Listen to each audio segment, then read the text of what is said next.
ማኪያቬሊ የሚለውን ስም ስንሰማ መጀመሪያ ወደ አእምሯችን ይመጣ ምንድነው? ብዙ ጊዜ ተንኮል፣ ሴራ ምናምን ነው አይደል? አንድ ሰው ማኪያቬሊያዊ ነው ሲባል ይሄ ሰውዬ የራሱን ዓላማ ለማሳካት ብቻ ብሎ ማንኛውንም ነገር ከማድረግ ወደ ኋላ አይለም ማለት ነው። ዕውቁ ፈላስፋ በርትራንድ ራስል የተናገሩት አንድ አውዳሚ አባባል የማኪያቬሊን ዝነኛ መጽሐፍ ሉሉን ሲገልጹት ለወንበዴዎች የተዘጋጀ መመሪያ ብሎታል። ይህ አባባል እንግዲህ ስለ ማኪያቬሊ ያለውን የተለመደ አሉታዊ አመለካከት በአንድ አረፍተ ነገር ጠቅለል አድርጎ ያስቀምጠዋል። ግን ጥያቄው ይሄ ነው፣ ማኪያቬሊ በእርግጥም እንደ ስሙ ማኪያቬሊያዊ ነበር? እንግዲህ በዚህ ትንታኔ የምንሞክረው ይህንን የተለመደ አስተሳሰብ መፈተሽ ነው። ከ500 ዓመታት በፊት የኖረው ይህ ሰው በእርግጥም ስሙ እንደሚያመለክተው ክፉ ነበር? ታዲያ እውነተኛው ማኪያቬሊ ማን ነው? ብዙዎች እንደሚያስቡት ጭራቅ ነበር ወይስ የነበረውን ተጨባጭ ሁኔታ እውነታውን እንዳለ በግልጽ የሚመለከት ሰው ነበር? እስቲ ይህንን ጉዳይ ትንሽ በጥልቀት እንየው።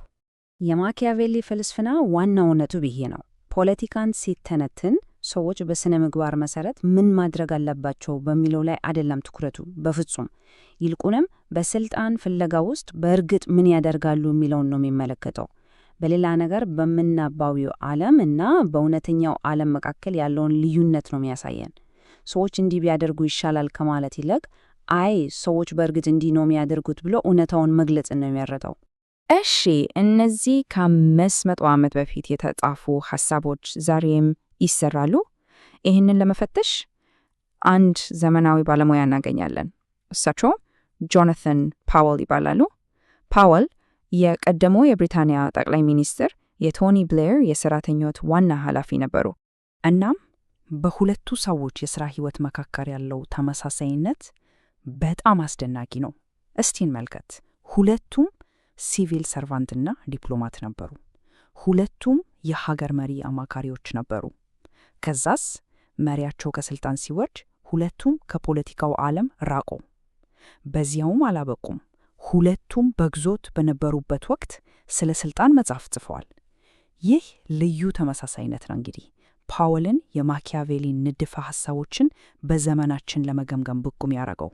እንግዲህ ከመጀመሪያው ትምህርት እንጀምር። ይኸውም የስልጣን ቅጀት። አንድ መሪ ስልጣን ሲይዝ የሚያጋጥመው ያልተጠበቀ እውነታ ምንድን ነው? ጆናታን ፓወል ይህንን ሲናገሩ በ1909 የነበረውን ሁኔታ ነው የሚያስታውሱን። ሌበር ፓርቲ ከ18 ዓመታት በኋላ ስልጣን ሲይዝ በውጭ ያለው የድል ስሜትና በውስጥ ያለው እውነታ ፍጹም የተለያየ እንደነበር ነው የሚገልጹት። ወደ ውስጥ ስንገባ የስልጣን መቆጣጠሪያዎቹን ማግኘት በጣም ከባድ እንደሚሆን አውቅ ነበር ይላሉ። እስኪ ያስቡት፣ አንድ አዲስ ጠቅላይ ሚኒስትር ስልጣን እንደያዘ በመጀመሪያዎቹ 48 ሰዓት ውስጥ እነዚህን ሁሉ ነገሮች ማከናወን አለበት። መላውን መንግስት መሾም፣ ለንግስቲቱ የሚቀርበውን ንግግር ማዘጋጀት፣ የኑክሌር ጥቃት ትዕዛዝ ላይ መስማማት፣ ዝርዝሩ ይቀጥላል። ይህ ሁሉ በ2 ቀን ውስጥ። ጊዜ የሚባል ነገር በፍጹም የለም። ምን ያህል ከባድና አስጨናቂ እንደሚሆን መገመት አያዳግትም። እና ይሄ ነው እንግዲህ ዋናው ተቃርኖ። ፓወል እንደሚሉት ተቃዋሚ በነበርክበት ጊዜ በሩን አልፈህ ከገባህ ብቻ ነገሮችን ማንቀሳቀስ እንደምትጀምር ታምናለህ። ነገር ግን እውነታው ሌላ ነው። ስልጣን ስትደርስ በፍጹም አታገኘውም።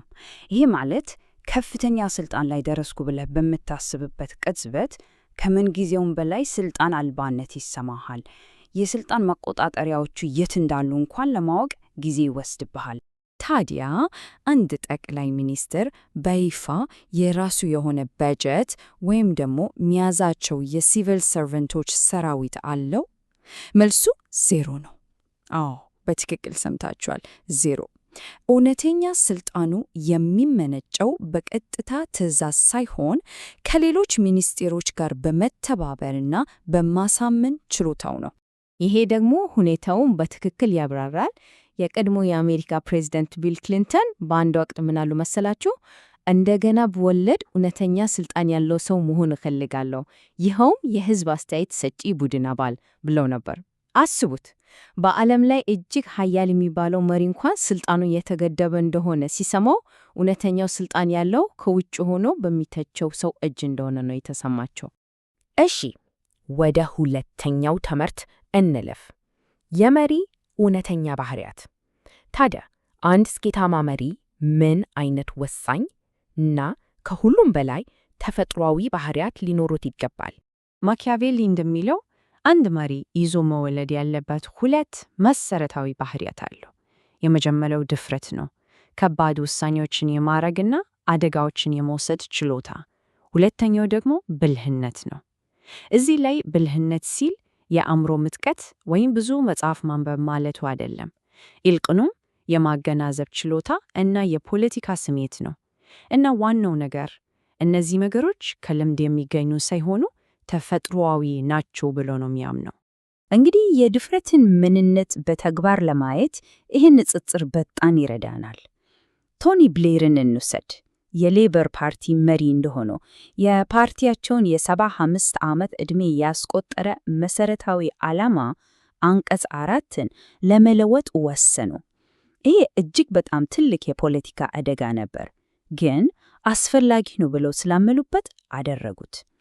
በአንጻሩ ደግሞ ጎርደን ብራውንን ስንመለከት ጠቅላይ ሚኒስትር በነበሩበት ወቅት ድንገተኛ ምርጫ ለመጥራት አመንትተው ወሳኙን ዕድል አሳልፈዋል። ይሄ የጎርደን ብራውን ሁኔታ ማኪያቬሊ ከ500 ዓመት በፊት ያስጠነቀቀውን ነገር በትክክል የሚያሳይ ነው። ውሳኔ አልባ መሪዎች ከፈጣን አደጋ ለማምለጥ አብዛኛውን ጊዜ ገለልተኛውን መንገድ ይከተላሉ።